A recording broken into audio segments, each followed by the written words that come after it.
Doctor साहिबा, आजकल हम देख रहे हैं वादी कश्मीर में इनफर्टिलिटी के केसेस बहुत ज़्यादा सामने आ रहे हैं। क्या समझते हैं आप, क्या वजूहात हैं कि इन केसेस में इतना इजाफा तेज़ी से हो रहा है? ये बहुत गलत कंसेप्शन है कि सिर्फ औरत ही रिस्पॉन्सिबल है फॉर इनफर्टिलिटी। आदमी भी जैसे अगर 50% औरतों में है तो 40% के करीब आदमियों का भी वादी रीज़न है। कश्मीर या दूर दराज जो गांव देहात है, वहाँ पे लोगों में एक मिसकंसेप्शन है इस आईवीएफ को लेके कि ये हराम है। क्या ये आईवीएफ हलाल है और किस तरीके से किया जाता है? हराम हलाल की तो बात ही नहीं, मैंने कहा ना, इसमें तो एक गवर्नमेंट ने इतने स्ट्रिक्ट रूल्स हाई रिस्क बनाए। प्रेगनेंसीज होती हैं, उनको कैसे आप मैनेज करते हैं ताकि जो माँ और बच्चा हो दोनों महफूज रह जाता है कि ये जो आईवीएफ प्रोसीजर है, अगर कपल चाहे वो जिस तरीके का बच्चा चाहेंगे, उसकी आंखें कैसी होनी चाहिए, वो लड़का हो लड़की हो या दीगर जो कपल्स चाहेंगे, तो क्या ये इस आईवीएफ प्रोसीजर में मुमकिन है? इनफर्टिलिटी केसेस की बात करते हैं, उनमें काफ़ी मरीज़ देखे गए हैं जिनको मेट्रोसिस होता है, तो उन पेशेंट्स को कैसे आप ट्रीट करते हैं? की बात करते हैं आईवीएफ, जिस तरह से बताया जाता है कि काफ़ी रिस्क उसमें भी होता है, जैसे ओएचएसएस या जो मल्टीपल प्रेगनेंसीज होती हैं, तो वो कैसे आप अपने पेशेंट्स को समझाते हैं? अस्सलाम वालेकुम नाज़रीन किराम, आप देख रहे हैं प्रोग्राम सेहतियाब और मैं हूँ रफ़ीक भट्ट। नाज़रीन, जैसा कि आप जानते हैं कि इस प्रोग्राम में हम मुख्तलिफ बीमारियों पे बात करते हैं और जो माहिर डॉक्टर साहिबान होते हैं उनको हम इस प्रोग्राम में मदऊ करते हैं और उन बीमारियों पे बात करते हैं और उन बीमारियों के क्या इलाज वगैरह होता है वो हम आप तक पहुंचाते हैं। और आज हमारे साथ इस प्रोग्राम में तशरीफ़ फरमा है डॉक्टर बिल्किस जमीला, जो एक गायनेकोलॉजिस्ट हैं। आपको बता दें कि वादी कश्मीर की मशहूर व मारूफ डॉक्टर है, 90 की दहाई से ये मशहूर है वादी कश्मीर में। तो आज इनसे बात करेंगे और इनसे जानेंगे कि गायनेकोलॉजी से रिलेटेड बहुत सारे जो तकलीफ़ें आजकल हम ख़वातीनों में देख रहे हैं, उस पे हम बात करेंगे। डॉक्टर साहिबा, आपका बहुत-बहुत शुक्रिया हमसे बात करने के लिए। डॉक्टर साहिबा, आजकल हम देख रहे हैं वादी कश्मीर में इनफर्टिलिटी के केसेस बहुत ज़्यादा सामने आ रहे हैं। क्या समझते हैं आप, क्या वजूहात हैं कि इन केसेस में इतना इज़ाफ़ा तेज़ी से हो रहा है? आम, आपने ठीक कहा, इनफर्टिलिटी एक बहुत इम्पोर्टेंट और प्रेसिंग प्रॉब्लम है कश्मीर में, और इसकी वजूहात बहुत से हैं, जो मैं आपको बताना चाहूँगी एक-एक करके।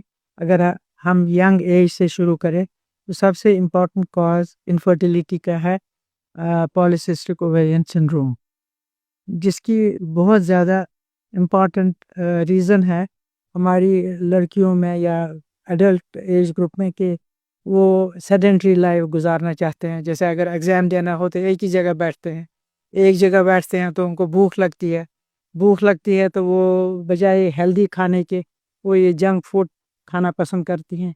तो ये दोनों चीज़ें, एक तो एक ही जगह बैठना और फिर ये एम्प्टी कैलोरीज़ कंज़्यूम करना, जिसकी वजह से उनके वेट में बहुत मोटापा आ जाता है, और मोटापे की वजह से हार्मोनल इम्बैलेंस हो जाता है इनमें। जैसे एक औरत में सबसे जो इम्पोर्टेंट हार्मोन्स होते हैं वो हैं एस्ट्रोजन और प्रोजेस्टेरोन, और इन 2 हार्मोन्स में इम्बैलेंस आ जाता है, और मोटापे की वजह से और ये गलत जो लाइफ़स्टाइल उनका होता है, सेडेंटरी लाइफ़ जिसको हम कहते हैं, उसकी वजह से मेल हार्मोन इनके जिस्म में पैदा हो जाता है, इंसुलिन रेजिस्टेंस बढ़ती है, जिसकी वजह से पीरियड्स इनके सबसे किसी किसी के तो आते ही नहीं हैं। अगर किसी के आएँगे 2 महीने 3 महीने के बाद भी आएँगे, बहुत थोड़े भी आएँगे, बहुत ज़्यादा भी आएँगे, वजह सिर्फ़ यही है कि इनमें हार्मोनल इम्बैलेंस है। मैम, ये बताइए कि अक्सर हम देखते हैं, ये बताया जाता है कि ये जो इनफर्टिलिटी है ये ख़वातीनों में ज़्यादा होती है। ये जानना चाहेंगे क्या मर्दों में भी ये इनफर्टिलिटी होती है? और चूँकि आप बहुत डिकेड से आप प्रैक्टिस कर रहे हैं, तो क्या इस तरीके के मरीज़ आपके पास आते हैं? ये आप कहना सही है, जितने इम्पोर्टेंट रीज़न्स औरत में हैं, उतने ही इम्पोर्टेंट रीज़न्स आदमी में भी हैं। जैसे हमारे पास अगर एक पेशेंट इनफर्टिलिटी की कंप्लेंट लेके आता है, तो जब हम इन्वेस्टिगेशंस उनको ऑर्डर करते हैं, तो उसमें सबसे इम्पोर्टेंट और मैंडेटरी होता है हस्बैंड का सीमन एग्ज़ामिनेशन। जब हस्बैंड का फैक्टर एक्सक्लूड हम करते हैं, उसके बाद हम फ़ोकस करते हैं लेडी पे। तो ये बहुत गलत कंसेप्शन है कि सिर्फ़ औरत ही रिस्पॉन्सिबल है फॉर इनफर्टिलिटी। आदमी भी जैसे अगर 50% औरतों में है तो 40% के करीब आदमियों का भी रीज़न होता है इनफर्टिलिटी। मैम आजकल हम देख रहे हैं कि आईवीएफ का एक कॉन्सेप्ट आया है। ये जानना चाहेंगे आपसे कि ये आईवीएफ है क्या और इसका प्रोसीजर कैसे होता है? देखिए, इनफर्टिलिटी तो सबसे पहले हमें ऑप्शन नहीं ढूँढना चाहिए इनफर्टिलिटी का।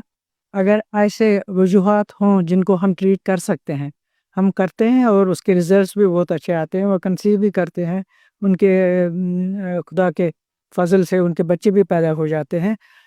अब हमने एक डेफ़िनिशन ये है जो यूनिवर्सल डेफ़िनिशन है कि अगर एक हेल्दी कपल है और वो 1 साल तक शादी के बाद उनको बच्चा नहीं होता है, तो किसी परहेज़-वरहेज़ के बगैर या कॉन्ट्रासेप्शन जिसको हम कहते हैं, उस वक़्त फिर इन्वेस्टिगेशंस की ज़रूरत पड़ती है और उस इन्वेस्टिगेशन में दोनों मेल और फीमेल इंक्लूडेड होते हैं। इसको हम कहते हैं इनफर्टिलिटी। तो अब अगर ट्रीटेबल कॉज़ हो तो दवाइयों से ट्रीट होता है। अगर ट्रीटेबल कॉज़ नहीं हो, जैसे मैंने कहा आपको पीसीओएस है, अगर वो हमने ट्रीट किया और रिज़ल्ट्स हमारे ठीक नहीं आए, तो उसमें ऑप्शन होता है आईवीएफ का। इसी तरह अगर लेट मैरिज हो, लेट मैरिज में क्या होता है, ओवरीज़ जहाँ से ये एग बनता है, वो बहुत कमज़ोर हो जाते हैं। वो हमें एक टेस्ट से पता चल जाता है जिसका नाम एंटी मुलेरियन हार्मोन है। तो वो अगर एंटी मुलेरियन हार्मोन कम होगा, उसमें हम कोशिश पहले करेंगे कि वो दवाइयों से कि वो एग बने। अगर एग बनेगा नहीं, तो वो दवाइयाँ हम ज़्यादा नहीं दे सकते हैं क्योंकि जितनी ज़्यादा दवाइयाँ देंगे उतनी ओवरी ज़्यादा कमज़ोर होंगे। तो इनमें ऑप्शन रहता है आईवीएफ। मैम तो क्या हम कह सकते हैं कि उन कपल्स के लिए खुशखबरी है जो पिछले कई सालों से ट्राई कर रहे हैं लेकिन वो पैरेंटहुड का ख्वाब जो है वो देख रहे हैं लेकिन वो पूरा नहीं हो रहा है, तो आईवीएफ उनके लिए बेहतर हो सकता है? वजूहात के हिसाब से मैं आपसे कहना चाहूँगी कि अगर पीसीओएस है, वो अमूमन दवाई हम देते हैं तो उनमें काम बहुत सारे पेशेंट में कामयाबी होती है, वो प्रेग्नेंट भी रहते हैं और उनके बच्चे भी होते हैं। मगर एक ऐसा टर्म है पीसीओएस में जिसको हम कहते हैं रेजिस्टेंट एनोवुलेशन, उनमें हम दवाइयाँ भी देते हैं मगर उनमें ओवुलेशन होती नहीं है। तो ऐसे केसेस में हम उनको एडवाइस करते हैं कि आप आईवीएफ के लिए ऑप्शन है आप पर और आप पेरेंटहुड हासिल कर सकते हैं। दूसरा बहुत इम्पोर्टेंट कॉज़ है, अगर औरत की एज ज़्यादा हो। आपने देखा होगा कि आजकल और लड़कियां जो है या औरतें जो हैं वो सेल्फ सफिशिएंट बनना चाहती हैं। पहले पढ़ाई करती हैं, उसके बाद जॉब जॉब ढूँढती हैं वो। तो ये उनको दिमाग में नहीं आता है कि एक ऐसी चीज़ वो मतलब खो देते हैं। जिससे पेरेंटहुड हासिल होती है। तो इन केसेस में हम एक टेस्ट करते हैं जिसको हम एंटी मुलेरियन हार्मोन कहते हैं। वो हमें आइडिया देता है कि उनमें ओवरी का जो फर्टिलिटी पोटेंशियल है वो कितना है। अगर है नॉर्मल है कि नॉर्मल से कम है। तो इनमें वक़्त ज़ाया करना फ़ुज़ूल है। इनको हम पहले ही कहते हैं कि दवाइयाँ अगर हम देंगे, आपकी ओवरीज़ फ़र्दर कमज़ोर हो जाएँगी, इसलिए आपके लिए ऑप्शन है आईवीएफ का। और आपने देखा होगा कि यहाँ बहुत सारे सेंटर्स खुले हैं। जिनमें बड़े-बड़े अच्छे ट्रेन्ड डॉक्टर्स हैं और हमने देखा है, हम भेजते भी हैं उनके पास और अच्छे रिज़ल्ट्स आते हैं और खुदावंद ताला उनको औलाद भी अता करता है। मैम हम देख रहे हैं कि ये जो आईवीएफ प्रोसीजर है, हालाँकि मैं सबसे पहले आपको बता दूँ कि जिस तरह से इनफर्टिलिटी की बात कर रहे हैं हम, क्या आप समझते हैं कि ये जो लेट मैरिज यहाँ वादी कश्मीर में एक बहुत बड़ा कॉन्सेप्ट है और काफ़ी सारी जो लड़कियाँ यहाँ पे हैं, उन्होंने 50 से ज़ायद जो एज है वो अब क्रॉस की है यहाँ पे। तो आप समझते हैं ये भी इनफर्टिलिटी का एक सबब है यहाँ पे लेट मैरिज? 50 की तो बात ही नहीं करें आप। अगर शादी 35 इयर्स तक चांसेस होते हैं स्पॉन्टेनियस कंसेप्शन के। 35 के बाद ओवरीज़ कमज़ोर होना शुरू हो जाती हैं। तो आज मैं आप देखिए कितने आज पेशेंट्स आते हैं जो कहते हैं हमारी एज 35 है, 36 है, 37, 38, इवन 40s में भी हमारे पास पेशेंट्स आते हैं। जब इन्वेस्टिगेट हम करते हैं तो उनका तो एएमएच बिल्कुल नेग्लिजिबल होता है। तो उनमें दवाइयाँ देना फ़ुज़ूल वक़्त ज़ाया करना है, उनकी उम्र में भी इज़ाफ़ा हो जाता है। इसलिए एज़ अ डॉक्टर हम उनको वही ऑप्शन देते हैं जो उनके लिए सही है और वो है आईवीएफ का। अब अगर लोगों को मिसकंसेप्शन है कि आईवीएफ एक जायज़ तरीका नहीं है, वो गलत है। गवर्नमेंट ने ऐसे रूल्स बनाए हैं कि जब वो आईवीएफ के लिए जाते हैं तो बाज़ाब्ता उनकी कपल की काउंसलिंग होती है और उनको कहा जाता है कि कॉज़ क्या है इनफर्टिलिटी का, आदमी में है, औरत में है। अगर ट्रीटेबल कॉज है तो वो ट्रीट करते हैं, अगर ट्रीटेबल कॉज नहीं है तो उनका बाज़ाब्ता कंसेंट लिया जाता है। उनकी कंसेंट के बगैर कभी ऐसी वैसी वो हरकत नहीं कर सकते हैं। मैम ये सवाल मैं आपसे करना चाहता था कि यहाँ पे ख़ास तौर पे वादी कश्मीर या दूर-दराज़ जो गाँव देहात है, वहाँ पे लोगों में एक मिसकंसेप्शन है इस आईवीएफ को लेके कि ये हराम है, हलाल है। तो इस पे थोड़ी-सी रोशनी डालिए कि क्या ये आईवीएफ हलाल है और किस तरीके से किया जाता है? हराम हलाल की तो बात ही नहीं, मैंने कहा ना इसमें तो एक गवर्नमेंट ने इतने स्ट्रिक्ट रूल्स बनाए हैं कि ये क्या जेन्युइन है क्या नॉन जेन्युइन है उनको बाज़ाब्ता उनको कंसेंट देना होता है और कंसेंट साइन करना होता है। अगर उसमें रिस्पॉन्सिबल डॉक्टर हो तो वो they will be taken to task, इसमें उनके लिए सज़ा भी है। इसलिए हराम हलाल की बात ही नहीं है। अगर कोई ऐसा कॉज़ हो जिसमें बच्चा पैदा नहीं हो सकता है तो वो उनको कहेंगे कि आपको आईवीएफ से मेरे चांसेस नहीं है कंसेप्शन के। They can go for another option like adoption और समथिंग लाइक दैट। तो ये गलत है, ये लोगों को ये कंसेप्शन बिल्कुल दूर करना चाहिए कि इस तरह की बात हो सके। मैम ये भी जानना चाहेंगे क्योंकि आप जिस तरह से मैंने आपको बताया कि काफ़ी दहाइयों से यहाँ पे प्रैक्टिस कर रहे हैं। ये जानना चाहेंगे जब हाई रिस्क पेशेंट्स आपके पास आते हैं, जो हाई रिस्क प्रेगनेंसीज़ होती हैं, उनको कैसे आप मैनेज करते हैं ताकि जो माँ और बच्चा हो दोनों महफूज़ रह रह सकें? एक तो उनका बहुत ही क्लोज मॉनिटरिंग होती है थ्रू आउट प्रेगनेंसी।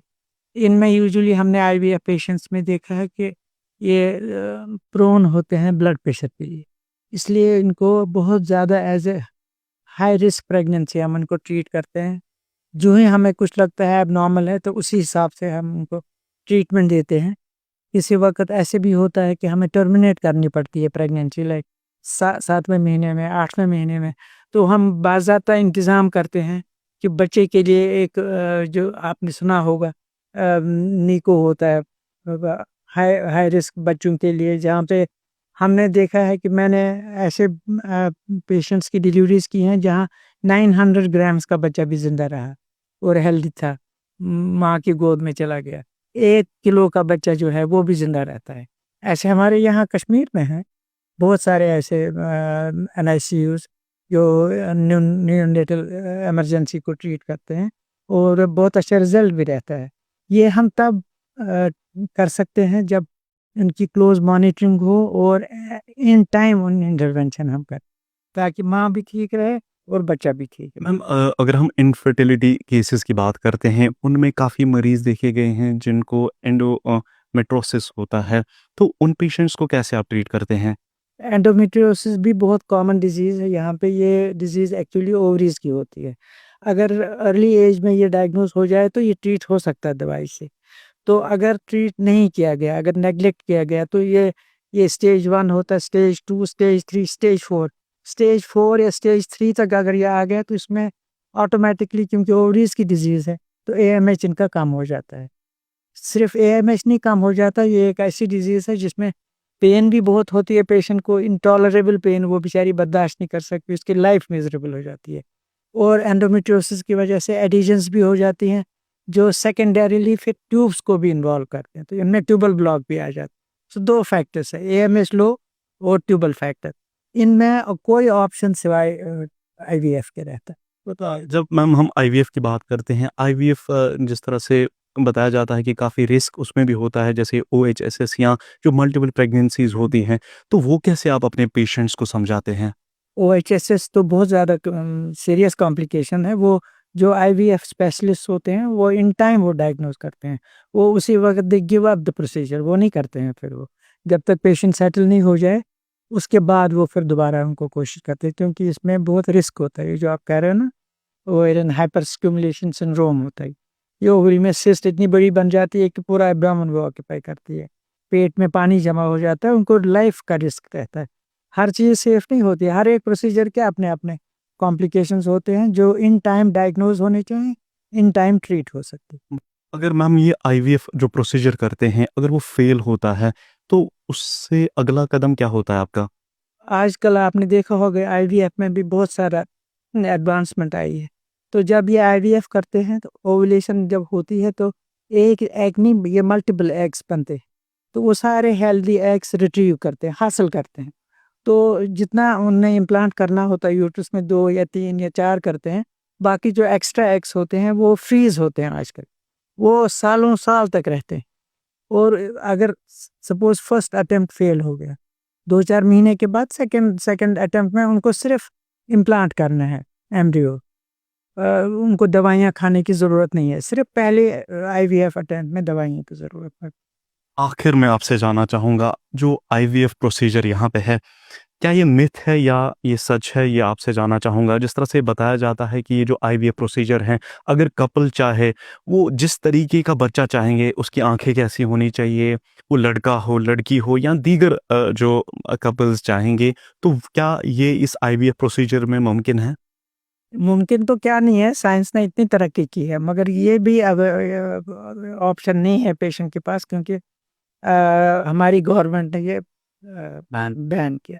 ये चॉइस नहीं हो सकती, ये तो अल्लाह पे ही रखना है, चाहे लड़का हो लड़की हो, शक्ल कैसी होगी, कलर कैसा होगा, वो तो अल्लाह मियाँ तक। मैम, आखिर में उन जोड़ों के लिए, उन कपल्स के लिए क्या पैगाम आप देना चाहेंगे जो पिछले कई सालों से यहाँ ट्राई कर रहे हैं कि वो पेरेंटहुड का जो ख्वाब है वो यहाँ पे पाए, लेकिन उनका ये ख्वाब अभी तक अधूरा है, तो क्या पैगाम देना चाहेंगे आप उनको?